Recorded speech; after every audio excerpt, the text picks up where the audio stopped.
So last time बच्चों हमने सीखा था कि 2 पॉइंट चार्जेस की पोटेंशियल एनर्जी को कैसे निकाला जाए और उसका फॉर्मूला आया था K(Q1 Q2) divide by R, right. आज हम सीखेंगे potential energy of system of charges potential energy of system of charges यानी कि यहाँ पर हम 2 चार्जेस हो सकते हैं, 4 चार्ज हो सकते हैं, 5, 6, 7 नंबर ऑफ चार्जेस कितने भी हों, इससे हमें कोई फर्क नहीं पड़ता। हमें potential energy of system of charges निकालना। तो पहले हम इस बेसिक कंसेप्ट को सीखते हैं कि हम किस तरीके से एक सिस्टम ऑफ पोटेंशियल एनर्जी को निकालते हैं। तो लेट करो कि हमारे पास कोई भी एक इक्विलेटरल ट्रायंगल है, ठीक है। सपोज करो इस पर Q1 चार्ज रखा है, इधर Q2 चार्ज रखा है और इधर Q3 चार्ज है। ये L है, ये भी L है और ये भी L है। ये वर्टेक्स A है, ये B वर्टेक्स मान लो और ये C वर्टेक्स। जैसा कि मैंने आपको कंसेप्ट वीडियोस में पहले ही बताया था स्टार्टिंग में कि whenever we want to find the potential energy of the system of the charges, हम क्या करेंगे कि इस सिस्टम को ऐसे मानेंगे यहाँ पे कोई चार्ज नहीं।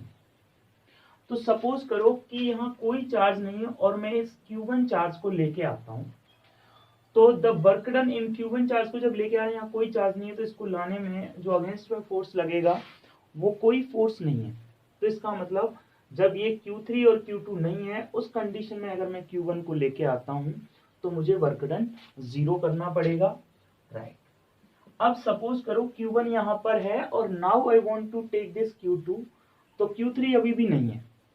तो जब Q1 के अगेंस्ट में Q2 को लाऊंगा तो Q1 और Q2 की जो पोटेंशियल एनर्जी होगी वो होगी K(Q1 Q2) divide by L, right. अब देखो हमारे पास ये 2 चार्जेस ऑलरेडी आ चुके हैं।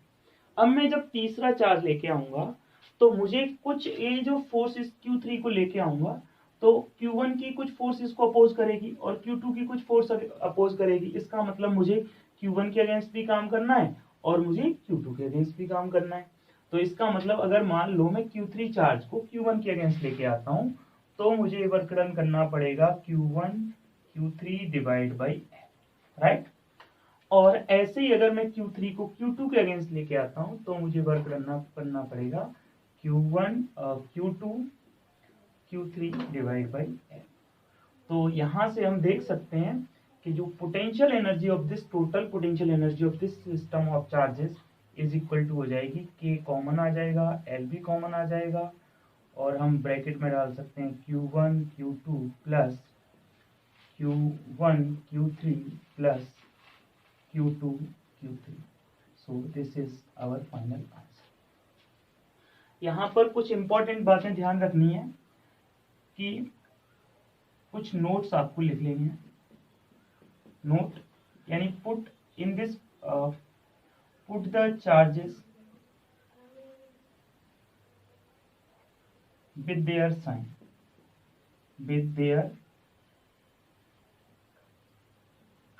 sign, यानी कि अगर नेगेटिव चार्ज है तो आपको नेगेटिव पुट करना है और अगर पॉजिटिव चार्ज है तो पॉजिटिव पुट करना है। अगर हम बात करें दूसरे नोट्स की तो पोटेंशियल एनर्जी जो होती है वो एक स्केलर क्वांटिटी है। Potential energy is scalar quantity है, यानी कि आपको सिर्फ डिस्टेंस पे ही ध्यान देना है और बाकी किसी चीज पे ध्यान नहीं देना है। तो इस तरीके से हम यहाँ पर ये पोटेंशियल एनर्जी को लिखा सकते हैं। अगर ऐसे यहाँ 2 की जगह बहुत सारे चार्जेस होते तो उस केस में भी हम इस फॉर्मूलेट ऐसे कर सकते हैं कि potential energy of system of charges equal to 1/2 summation QI QJ divide by RI and J, I is not equal to J। तो यहाँ पर 1/1 जैसे आप देख रहे हो Q1 Q2 यानी Q1 Q2 आ जाएगा, फिर इन दोनों के बीच की डिस्टेंस आ जाएगी 1/2। मैंने इसलिए लगाया है कि J को अगर जो वैल्यू Q1 Q2 और Q2 Q1 जो है रिपीट हो जाएगा कई बार इस फॉर्मूले में, सो दैट हम ये फॉर्मूला सिंपल यहाँ पर यही रखते हैं कि ये आपकी वैल्यूज ना चेंज हो।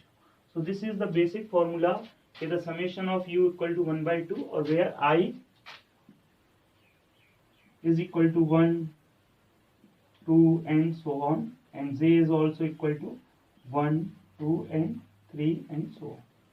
So this is how we can formulate this 4, right? So in next class we will do some more numericals and how to understand them.